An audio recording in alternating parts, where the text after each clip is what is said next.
Vamos ver ainda algumas perguntinhas que temos aqui. É uma pergunta do Rômulo. Ele diz assim, quando o apóstolo Paulo entrega Himeneu e Alexandre a Satanás, e em outra passagem ele diz que entrega a carne de alguém para que se salvasse no dia da ressurreição, o que ele quis dizer com isso? Isso, realmente, o que ele quis dizer com isso, né? Tem até aquela outra pergunta complementar, né? Coloca ela aí. É uma pergunta da Franci. Ela diz assim, um pastor tem poder de entregar alguma pessoa a Satanás? Pois essa foi a palavra que tive de um pastor depois de ser proibida por ele de acessar outros sites.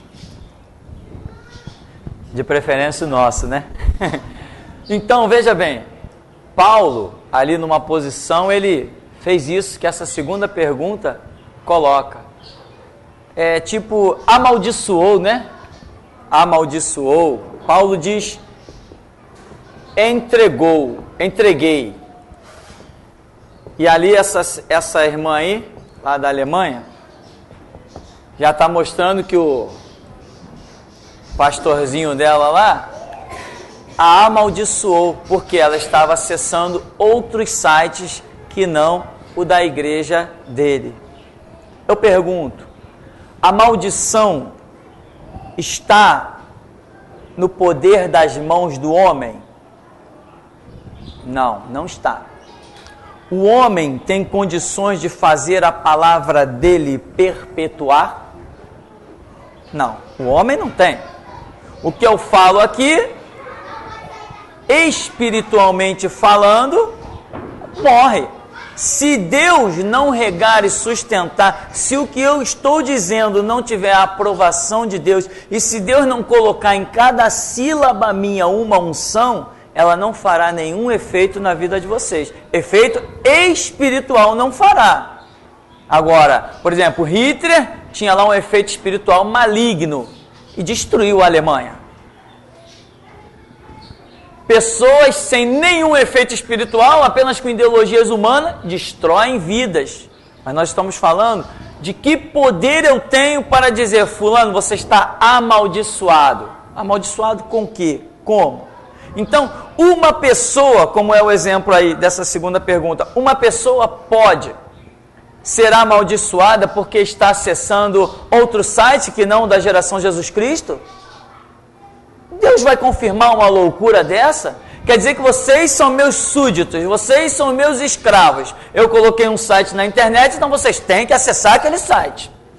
Ah, eu criei umas rádios online, vocês só podem ouvir aquela rádio. Isso aqui por acaso é universal, é Deus é amor? Né? Você bota lá no programa deles, não ouçam outras rádios, vocês vão ficar confusos. Na verdade não vão ficar confusos, serão libertos, é bem diferente. Então, não ouçam e proíbe, né? Irmão, tô sabendo que tem gente aí ouvindo outras rádios, né? Você só deve ouvir a rádio da Voz da Libertação, da Deus é Amor. Né? Fala igualzinho a ele, né não? Então, veja bem.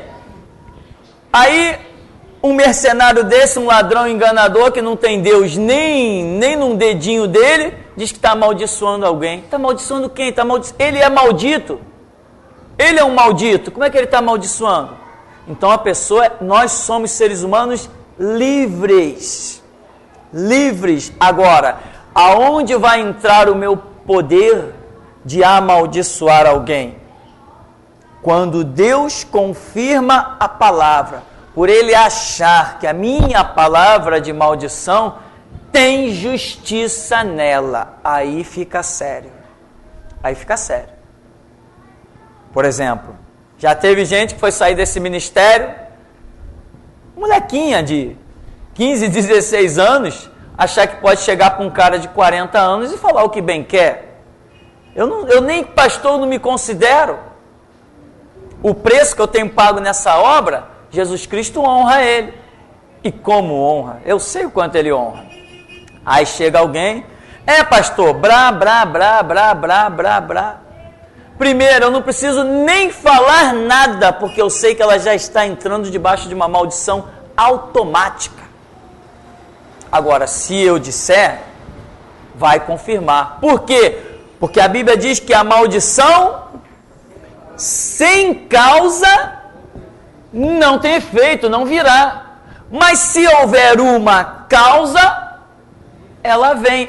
Ora, se o diretamente proporcional agir de um jeito, o inversamente proporcional também vai agir.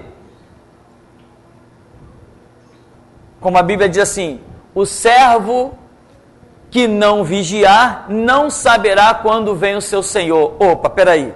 Se Jesus disse que o servo que não vigia não saberá, então o servo que vigia saberá. Ora, se ele dá uma palavra numa direção, o contrário dela tem que existir, senão não tem efeito, não tem sentido. Então, mesma coisa aqui. Quando Provérbios diz que a maldição sem causa não virá, ora, isso é uma lógica. Como é que eu posso ser amaldiçoado sem nenhuma causa? Como é que eu posso ser amaldiçoado se eu estou andando na verdade, na integridade, na justiça? Como é que eu posso ser amaldiçoado? Não tem como, não faz sentido. Não está enquadrado na justiça, na integridade de Deus. Agora, se eu ando em atitudes contrárias à palavra de Deus, em transgressões e profanações, aí haverá uma maldição gerada no mundo espiritual e vai me alcançar. Então, Paulo tinha autoridade para entregar o tal do Himeneu lá na mão de Satanás? Vamos ver o seguinte, o que esse tal de Himeneu fez com Paulo? Ele diz que Himeneu o abandonou, diz que Himeneu falava mal dele. Aí é uma questão de Paulo e de Himeneu. O que Himeneu falava de Paulo, era verdadeiro ou era falso? Não sei, eu não andava com Paulo. Eu não vou atribuir a Paulo infalibilidade. Ele é papa. Está entendendo, irmão? Então ali nós temos um texto bíblico que nada tem a ver com a doutrina do Evangelho. O episódio que envolve Paulo e Himeneu não tem a ver, não é regra para a minha vida. A regra para a minha vida é o Evangelho de Jesus Cristo. E essa briga de Paulo não faz parte do Evangelho. Agora, aí vem a outra pergunta. Um pastor tem autoridade para amaldiçoar alguém? Se ele realmente é um pastor, se ele realmente é perante os céus reconhecido como um pastor e alguém vem e joga uma palavra contra ele, vai colher o fruto da sua maldição, porque a Bíblia diz, não falarás mal do ungido do Senhor. Então é por isso que eu digo que Edir Macedo é satanista, é filho do diabo, e até hoje estou de pé, e bem de pé, porque eles realmente são. Se eles não fossem, eu estaria mal, eu estaria frito, porque eu sei que a Bíblia diz, não falarás mal do ungido do Senhor, só que eles não são, eu sei que eles não são, porque o Cristo que eu sirvo já me falou isso. Então eu posso falar deles à vontade, tudo que Jesus me der a falar, eu posso falar, são mercenários, são enganadores, são satanistas. Não, pastor, peraí, está pegando pesado. Alguns anos atrás alguém já disse assim, não, eu até admito que eles estão meio desviados, mas ser satanista, são satanistas sim, tem pacto com o diabo na maçonaria, são satanistas sim. São satanistas. Ah, pastor, ninguém pode falar assim. Não, então volta a fita e ouve quantas vezes quiser. Então, meu irmão, um pastor, a autoridade dele também está vinculada à doutrina do Evangelho. A doutrina do Evangelho é a regra, é a delimitação de todos os prismas, de todos os territórios, de todas as coisas. Se eu estou incluído aqui, o que a palavra do Evangelho diz, tudo bem, se cumpre. Mas se ela não diz, não se cumpre. E outra coisa, né? Como foi frisado, o que tem de gente que está por aí amaldiçoando os outros sem nenhuma causa. Ah, fulana saiu daqui, caramba, o dízimo da fulana era 5 mil reais, também eu amaldiçoo ela. Ou você acha que eu estou de piada? 25 anos de evangelho, meu irmão, não tenho tempo para ficar de piada, não. Quanta gente, pô, aquele irmão saiu daqui, aquele irmão era um empresário, aquele irmão era rico, caramba, também vou amaldiçoar a vida financeira dele para ele voltar para cá. Parece que ele tem o domínio do planeta Terra na mão, né? É um estúpido.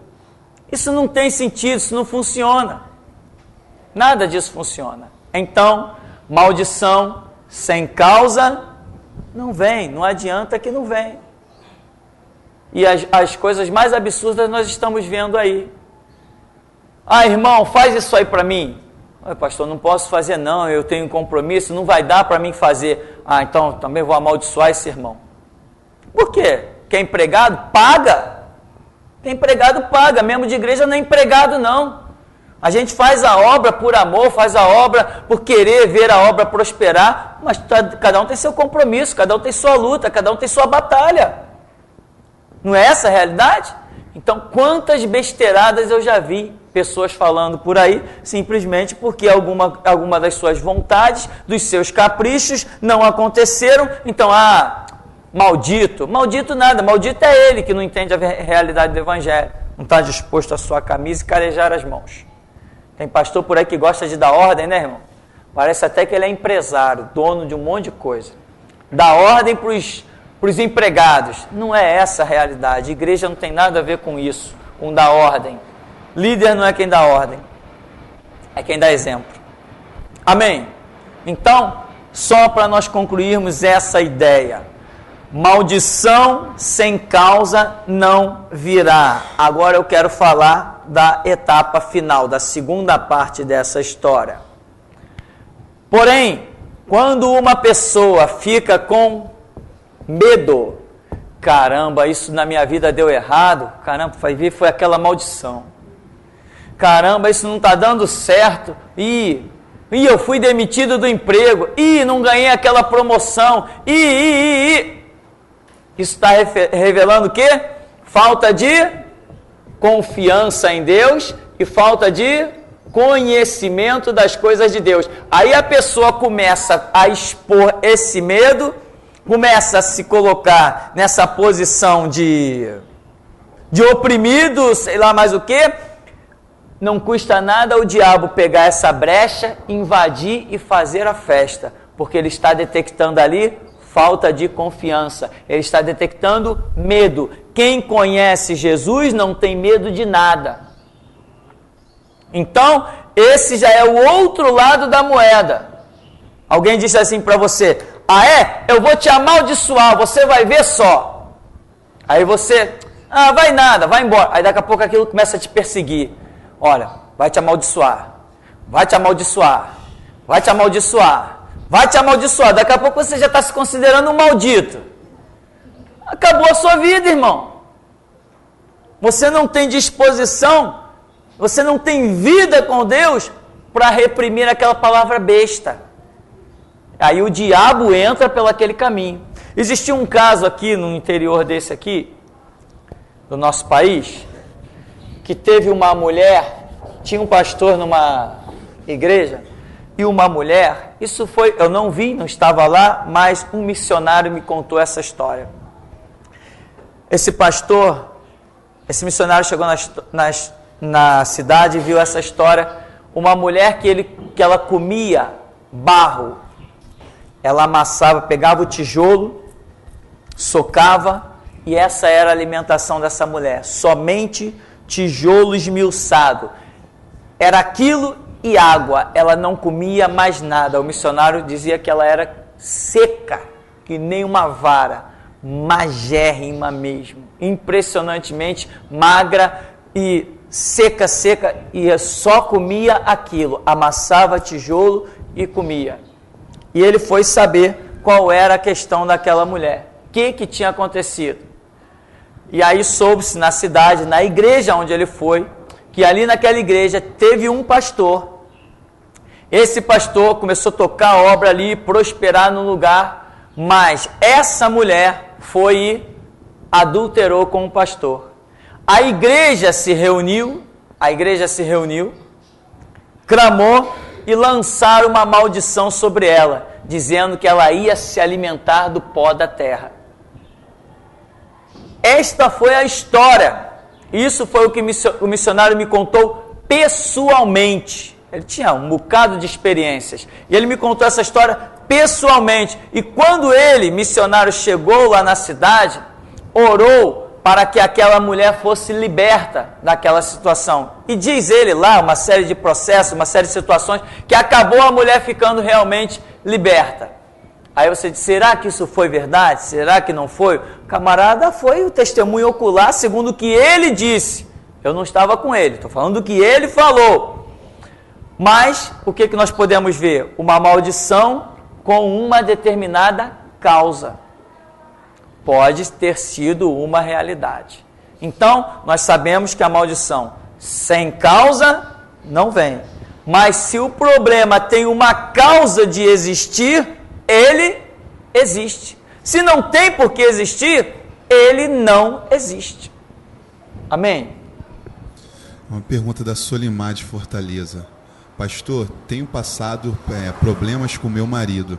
Ele se diz cristão na igreja e na frente das pessoas me trata bem, mas em casa ele é completamente ignorante comigo, me maltrata, não me compreende nada.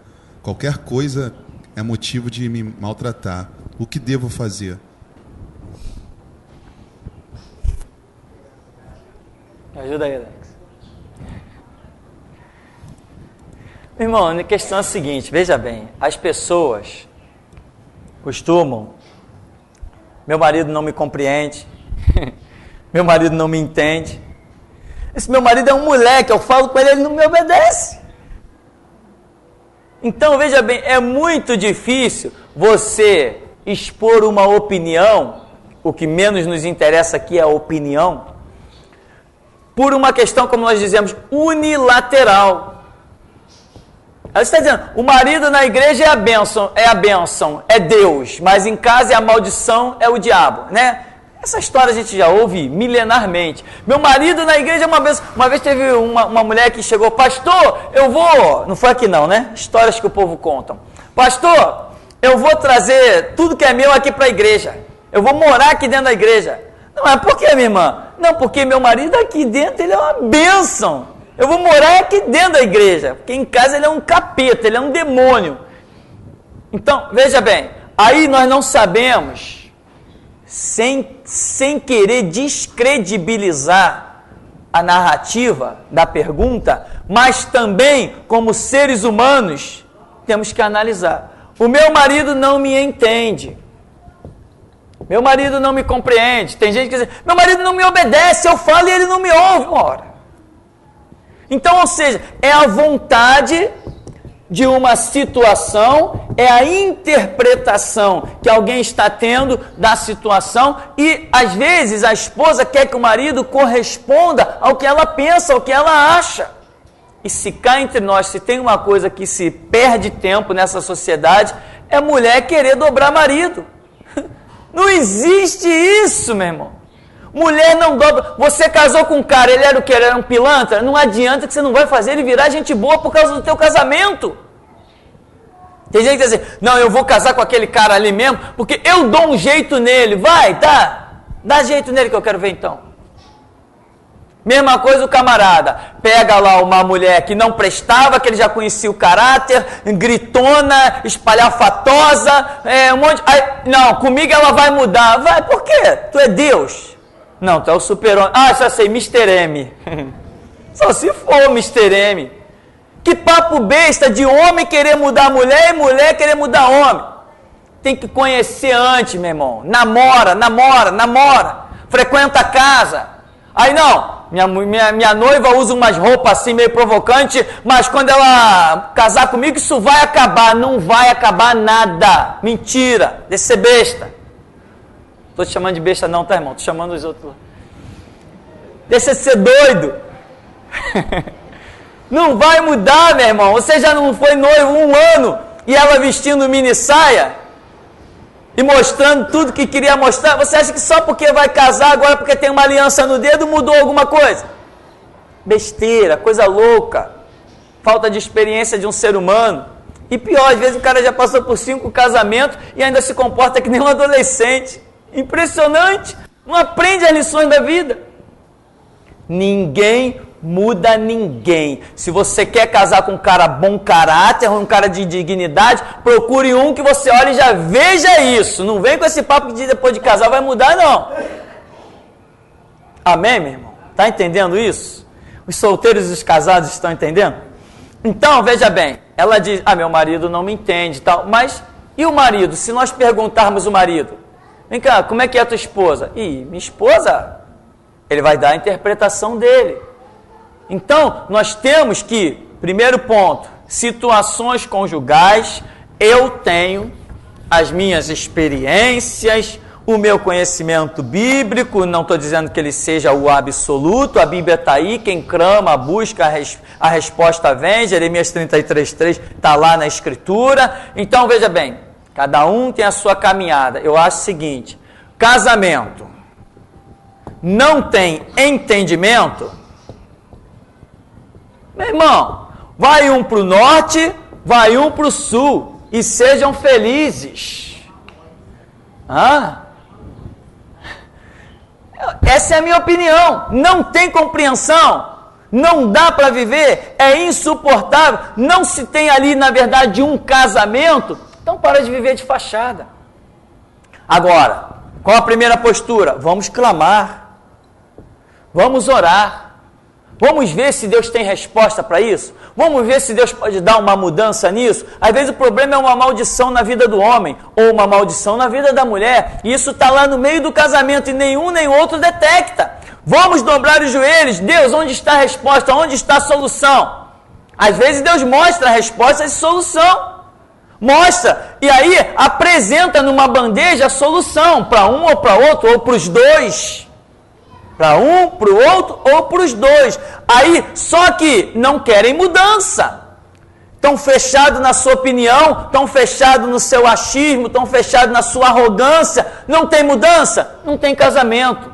Sejam felizes separados e conquistem a vida eterna. É melhor do que ficar junto com uma vida problemática que pode acabar no inferno. Esta é a minha radical opinião, que para ir para o mundo evangélico eu sou um verdadeiro louco, mas eu acho que bom para viver de aparência é para o diabo, ele se disfarça até em anjo de luz. Nós não, temos que ser sim, sim e não, não. Então, meu irmão, esse negócio de, veja bem, deixa eu falar uma coisa para você.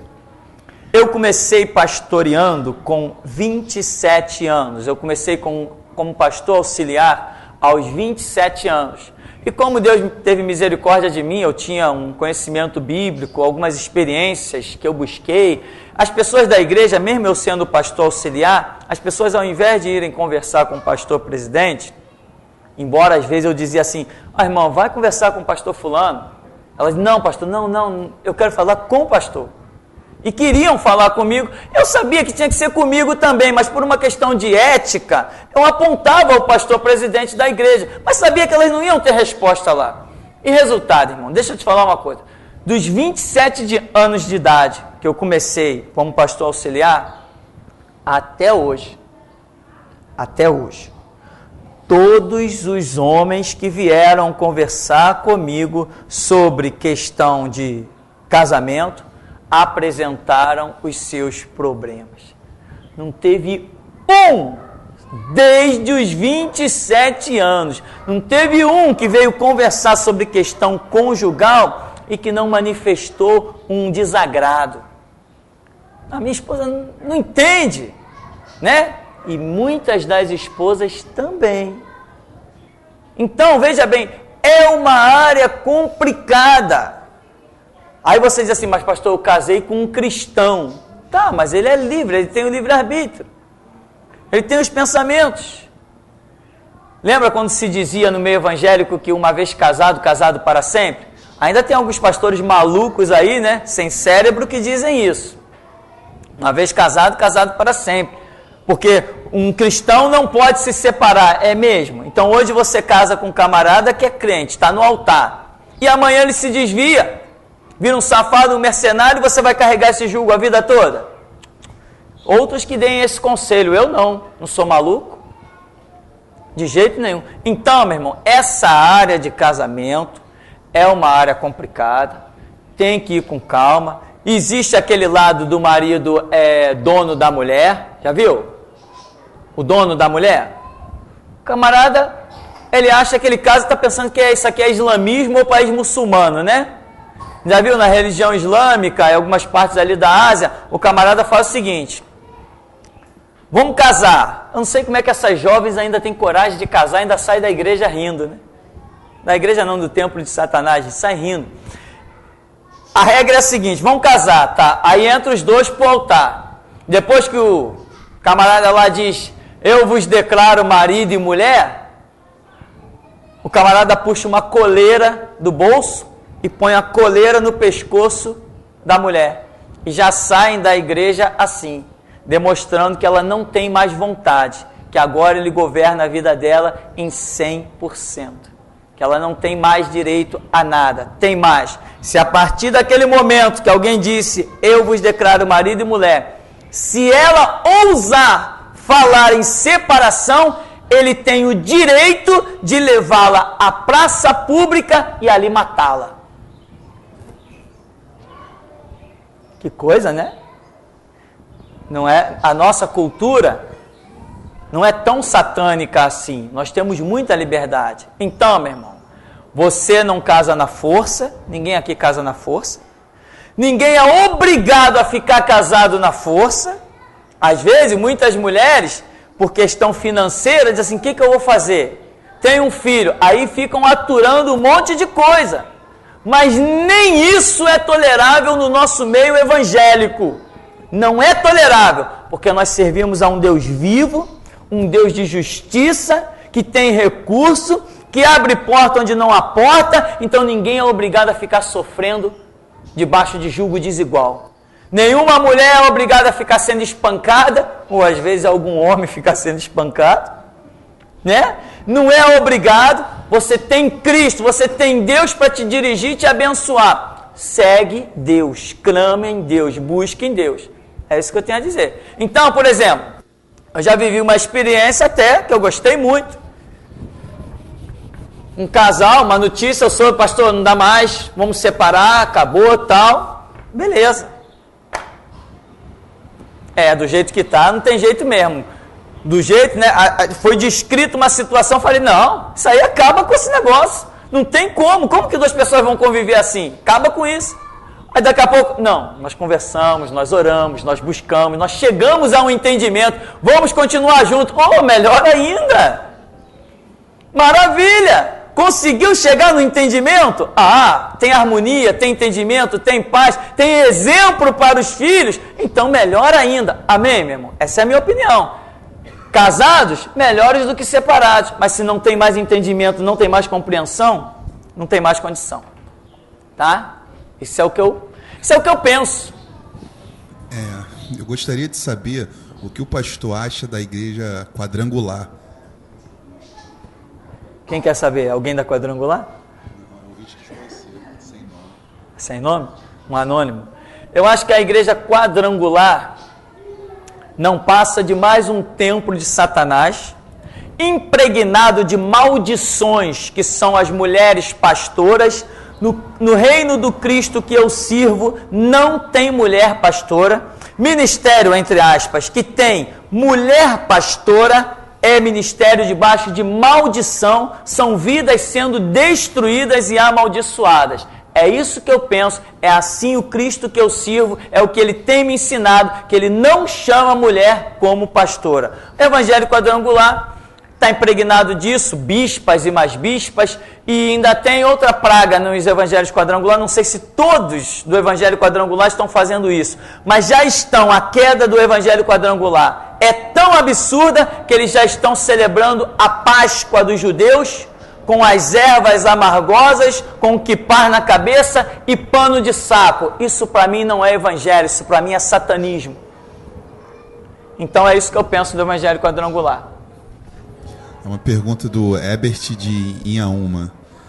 Gostaria de comentar com você sobre o dia 12 de outubro, o dia da Santa da Igreja Católica, chamada Aparecida, a padroeira do Brasil. Quero lembrar que no Espiritismo também é comemorado, pois lá ela tem a referência de Oxum.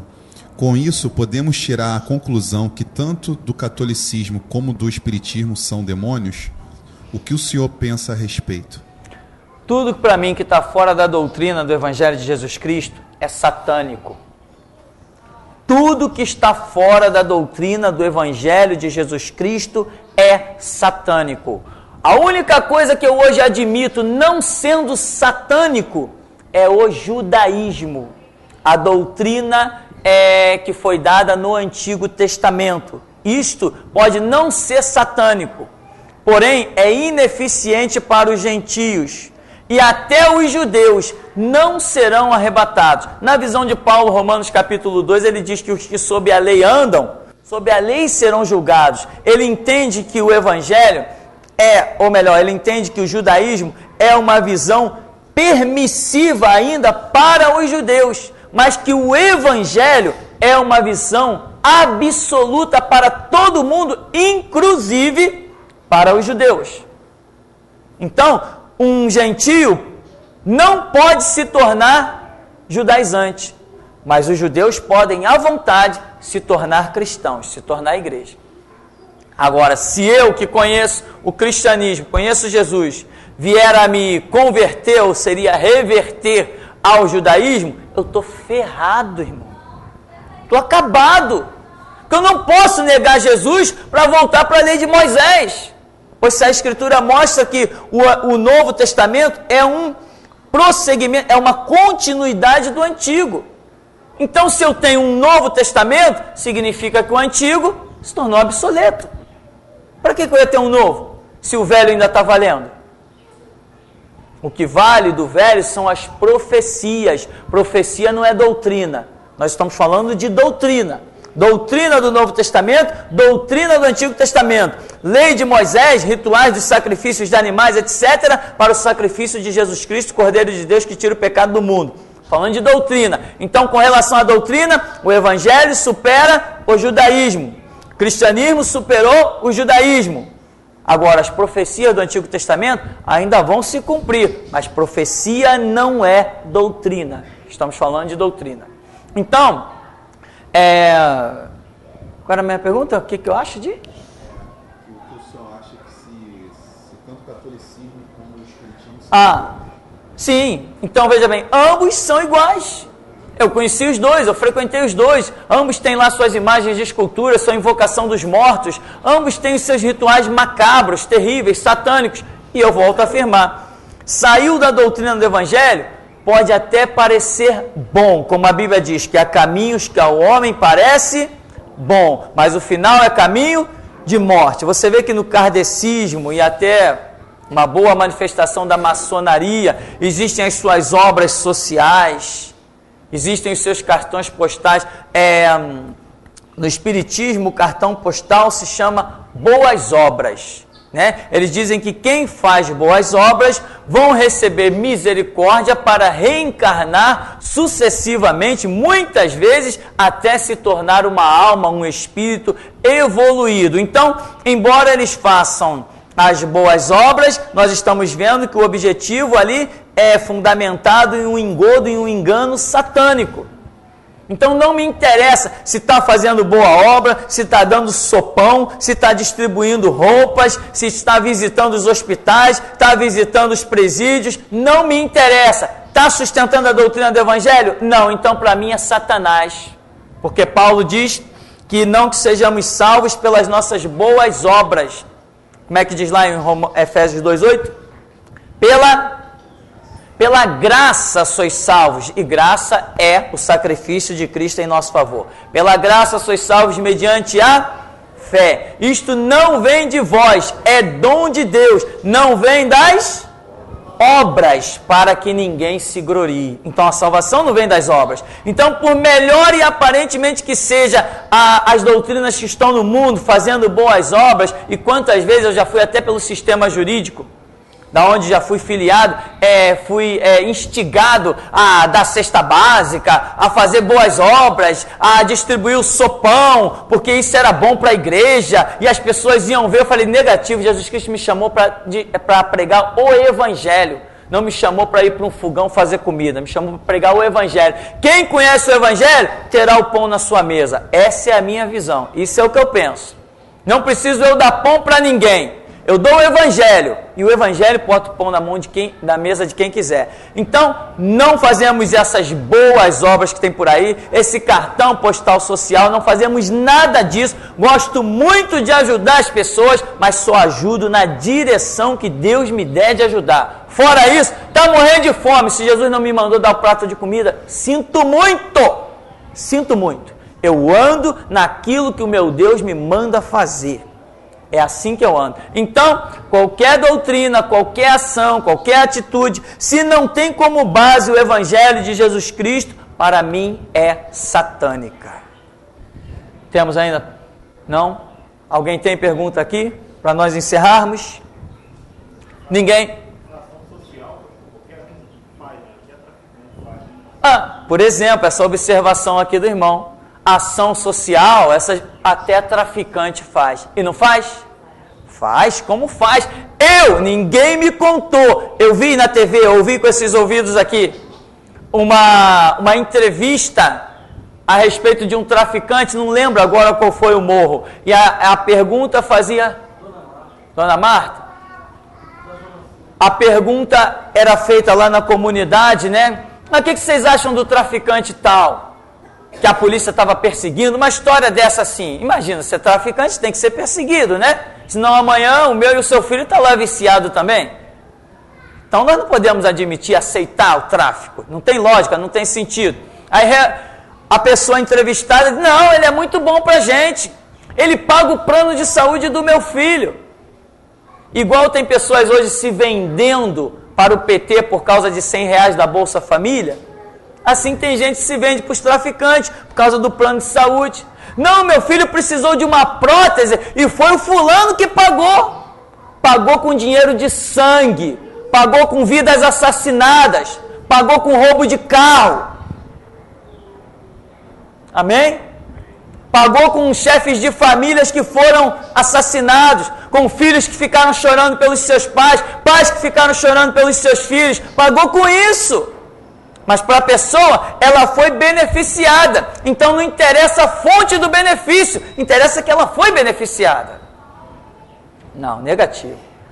Então, não interessa obras sociais, interessa o Evangelho de Jesus Cristo. Se Jesus me disser assim, faz um sopão e começa a distribuir debaixo dos viadutos, não sei o quê, eu vou fazer por ordem dele. Mas uma coisa eu garanto, que até aqui 11 anos de ministério e ele não me deu nenhuma dessas ordens. E te digo mais, não foi falta de eu orar.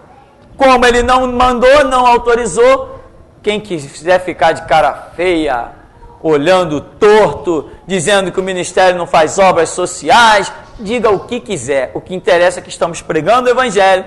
E aqueles que conhecem Jesus Cristo certamente terão o pão na sua mesa, porque Ele garante. Amém? Essa é a nossa visão.